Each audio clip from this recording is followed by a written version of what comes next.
अल्हम्दुलिल्लाहि रब्बिल आलमीन वस्सलातु वस्सलामु अला रसूलिहिल करीम रब्बना सुब्हानका ला इल्मा लना इल्ला मा अल्लमतना इन्नका अंतल अलीमुल हकीम रब्बि इश्रह ली सदरी व यस्सिर ली अमरी वहलुल उक़दतम मिन लिसानी यफ़क़हू क़ौली अम्मा बाद फ़अऊज़ु बिल्लाहि मिनश शैतानिर रजीम बिस्मिल्लाहिर रहमानिर रहीम।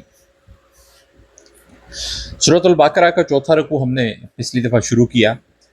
4 आयतें हमने पढ़ी जिसमें हज़रत आदम अलैहिस्सलाम की तख्लीक का तज़किरा हमने पढ़ा और यहाँ पर ये बात हमने पढ़ी कि अल्लाह ताला ने हज़रत आदम अलैहिस्सलाम को तख्लीक किया तो इल्म अता किया।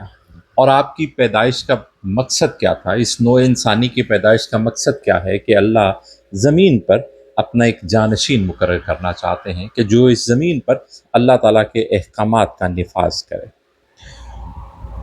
अब इसमें सवाल हुआ कि हज़रत आदम अलैहिस्सलाम को क्या इल्म अता किया गया। हमने तज़किरा पढ़ा कि अल्लाह ने आदम अलैहिस्सलाम को चीज़ों के नाम सिखाए। अब सवाल आता है कि किन चीज़ों के नाम सिखाए। मैंने उसको बड़े कैनवस पे जाके बात की। मैंने अर्ज़ किया कि अल्लाह ने हज़रत आदम अलैहिस्सलाम को इल्म अता किया, चीज़ों का इल्म अता किया।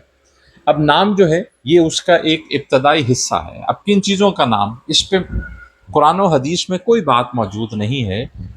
कुछ मुफस्सिरीन ने, कुछ उलमा ने एक ख्याल ज़ाहिर किया है कि कुछ का ख्याल है कि ये अशिया के नाम थे, जो चीज़ें अल्लाह ताला ने कायनात में तख्लीक की। कुछ ने कहा कि ये आदम अलैहिस्सलाम की औलाद के नाम थे और कुछ ने कहा कि ये अम्बिया अलैहिमुस्सलाम के नाम थे। तो ये ख्याल हैं मुफस्सिरीन के, इसमें कोई भी बात सनद वाली नहीं है। इल्म की बात जो मैंने अर्ज़ की वो ये है कि कुरान ने और मकामात पर भी इस बात को बयान किया है कि आदम अलैहिस्सलाम में, और मैंने फिर वो तख्लीक के एतबार से भी ये बात अर्ज़ की कि अल्लाह ने पोटेंशल रखा है इस मखलूक के अंदर, जिसे अल्लाह ने गारे से तख्लीक किया, कि वो अपने मुशाहिदे के बलबूते पर, ये जो अल्लाह ने कुरान में बार बार तज़किरा किया कि हमने इंसान को आँखें, कान और अक़ल अता की है, दिल अता किया है ताकि वो तदब्बुर करे, तो वो आँखों और कानों से मुशाहिदा करता है और फिर इस मुशाहिदे की बुनियाद पर ये मुशाहिदा उसे वो इल्म अता करता है और इस मुशाहिदे की बुनियाद पर वो अपने इस इल्म का तज्ज़िया करता है और इससे आरा कायम करता है और अपने इस इल्म को बढ़ाता चला जाता है।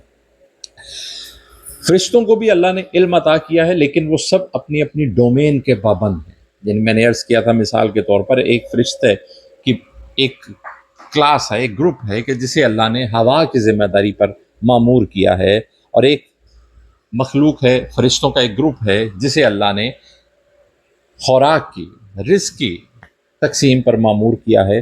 तो वो जो हवा वाले फरिश्ते हैं, वो ने रिज़्क़ के मामलात की तक़सीम के एतबार से कोई इल्म नहीं है, और जो रिज़्क़ की मामलात देख रहे हैं उन्हें हवा के चलने के मामलात से कोई बात उनके इल्म में नहीं है। उन्हें जो अतात हो गया, जो ज़िम्मेदारी दे देगी, वो बस उसके पाबंद है। ये वाहिद मखलूक है जिसे अल्लाह ने ये कैपेसिटी दी है कि वो अपने इस इल्म का, अपने इस मुशाहिदे, और अल्लाह ने ये जो अक़ल अता कर रखी है, इसकी बुनियाद पर इस इल्म से फ़ायदा उठाता चला जाए, इसको बढ़ाता चला जाए। ये पोटेंशल रखा गया है।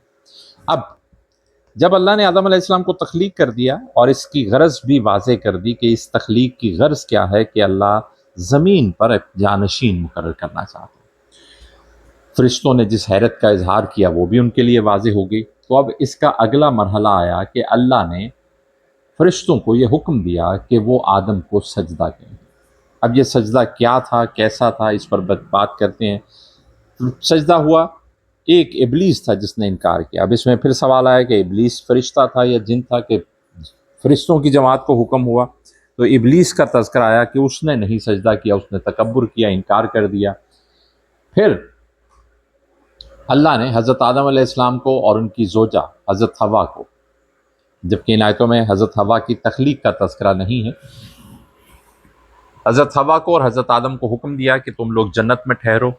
वहाँ पर इब्लीस ने हज़रत आदम को, हज़रत हवा को बहकाया, और अल्लाह ने वो जो एक पाबंदी लगा रखी थी जन्नत के मामलात पर में हज़रत आदम अलैहिस्सलाम पर और हज़रत हवा पर, उसने उस एतबार से उनको फुसलाया और वसवसे डाले दिल में, और अपने इस मिशन में वो इब्लीस कामयाब हुआ और हज़रत आदम अलैहिस्सलाम ने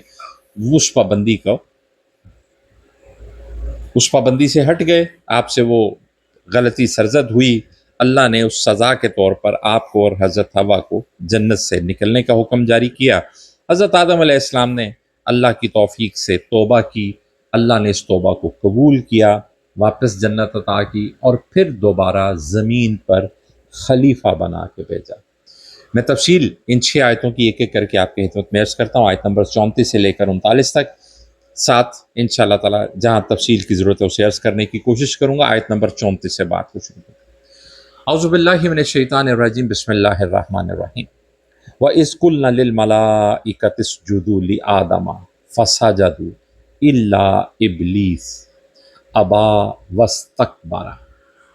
اللہ فرماتے ہیں اور یاد کیجئے کہ جب میں نے پچھلی دفعہ بھی عرض کیا تھا کہ یہ عربی کلام میں جب آغاز گفتگو کا اس سے ہوتا ہے تو اس سے مراد ہوتا ہے کسی پرانی بات کا حوالہ دیا جا رہا ہے، اور یہ نبی کریم صلی اللہ علیہ وآلہ وسلم سے اللہ گفتگو فرما رہے ہیں، تو آپ صلی اللہ علیہ وآلہ وسلم کو حوالہ دیا جا رہا ہے، یاد کروایا جا رہا ہے ایک بات کو۔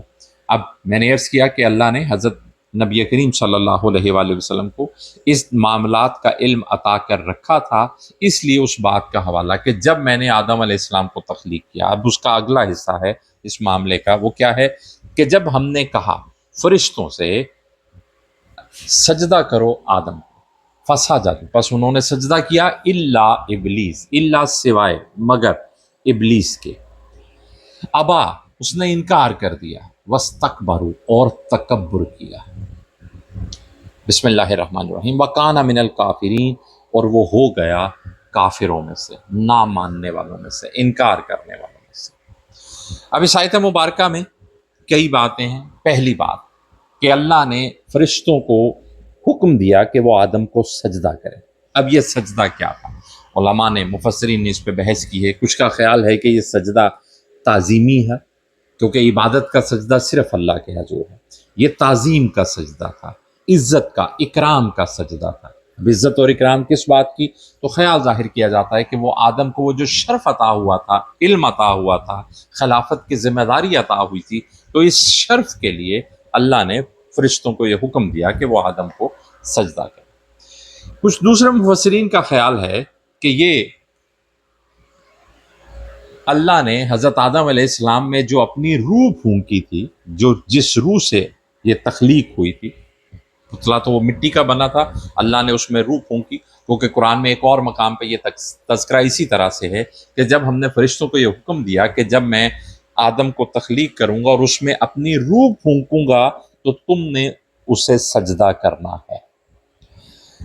تو اس کا مطلب ہے کہ یہ بات، یعنی یہ وہ جو ایک ڈیمونسٹریشن دیا گیا تھا وہ علم کا، یہ اس سے بھی پہلے، بلکہ آدم علیہ السلام کی تخلیق سے پہلے ہی اللہ نے فرشتوں کو یہ حکم دے دیا تھا کہ جب میں اس میں اپنی روح پھونکوں گا تو تم لوگوں نے سجدہ کرنا ہے۔ تو مفسرین کا خیال ہے کہ یہ سجدہ، وہ جو روح اللہ نے اپنی پھونکی تھی، یہ روح ربانی کو سجدہ ہے، یہ اس خاک کے پتلے کو سجدہ نہیں تھا، یہ اللہ کی طرف سے جو روح پھونکی گئی ہے اس کی تعظیم کا سجدہ۔ ایک تیسرا خیال یہ ہے